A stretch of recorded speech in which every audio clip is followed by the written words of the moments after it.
Riwayat Sang Prabu terhadap Adipati Anom. Kala itu Sang Prabu sudah berputra 5, laki-laki semua. Putra yang sulung keturunannya dengan putri dari Surabaya. Diangkat dengan nama Adipati Anom. Dialah yang diharapkan menggantikan kedudukan sebagai raja kelak.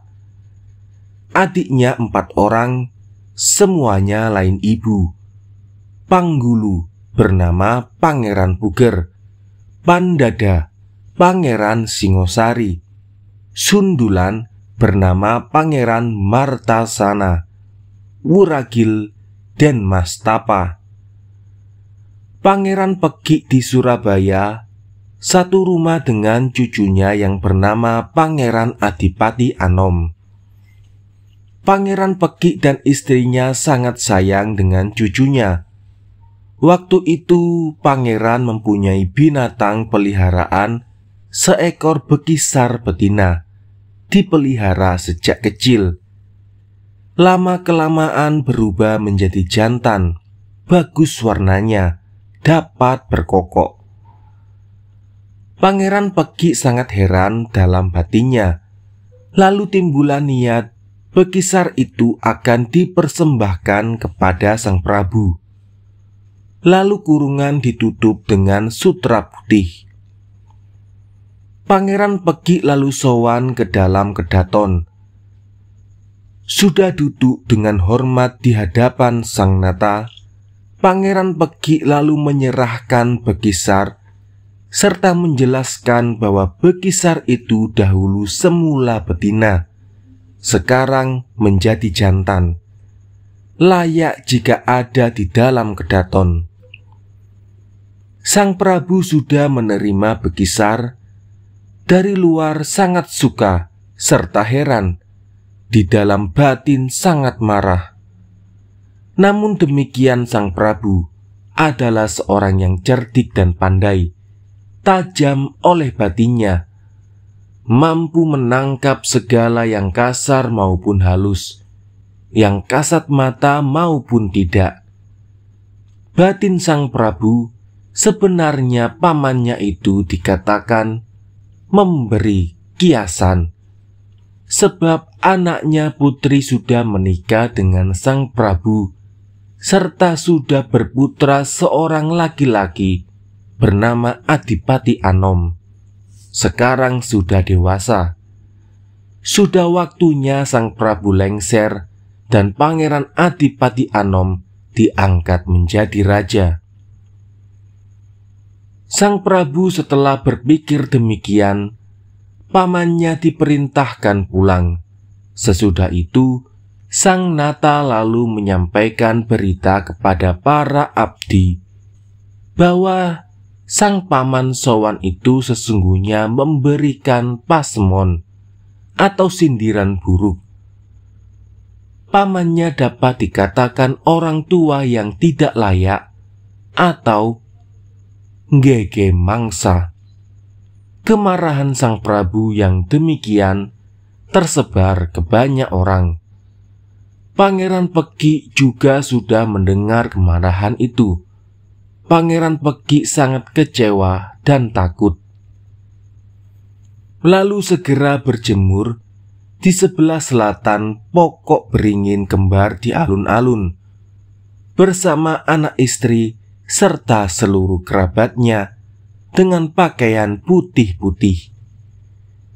Sang Nata sedang sinekawa di Sitinggil bersama putra bawaan dari Ratu Malang yang diberi nama Narabrata. Lalu melihat ada banyak orang berjemur di dekat waringin kembar. Setelah Sang Nata mengetahui bahwa yang berjemur itu adalah pamannya serta seluruh kerabatnya, segera dipanggil naik ke Sitinggil. Pangeran Pegik segera naik di Sitinggil dengan istrinya menguntit di belakang. Semua yang melihat sangat terharu hatinya. Sang Prabu setelah melihat paman dan bibinya yang datang, segera turun dari dampar. Paman dan bibinya diajak duduk, bertata di bawah. Sang Prabu menanyakan apa yang menjadi sebab berjemur. Pangeran Peki menyatakan prasetya dan menyesal jika persembahannya Bekisar dahulu itu kurang berkenan. Tidak terbetik sedikit pun dalam hati untuk menjadikannya sebagai pasemon, apalagi akan balelo atau nggege mangsa. Jika kiranya Sang Prabu kurang berkenan menerimanya, ia mohon ampun. Kalau Sang Prabu tidak mau memberi ampun, pangeran dan seluruh keluarga mohon semoga dibunuh saja. Semua ini dikatakan dengan duduk bersujud sambil menangis. Sang Nata setelah mendengar itu semuanya dari paman dan bibinya ikut menangis. Teringat ayahnya yang sudah almarhum, membuat yang sedang sowan ikut larut dalam keharuan dan menitikkan air matanya. Mereka sangat iba melihat Pangeran Peki bersama keluarganya. Sang Nata berkata sambil mengusap air mata, "Paman dan bibi, jangan terlalu dipikirkan. Saya tidak merasa marah. Sekarang saya juga sudah maklum. Selanjutnya paman, kelak jika saya sudah tidak ada, tentu cucu paman yang menggantikan saya menjadi Raja Mataram. Tetapi ketahuilah bahwa keratonnya tidak di Mataram, tetapi sudah pindah ke Wanakarta. Adapun di sini, saya terakhir yang menjadi raja."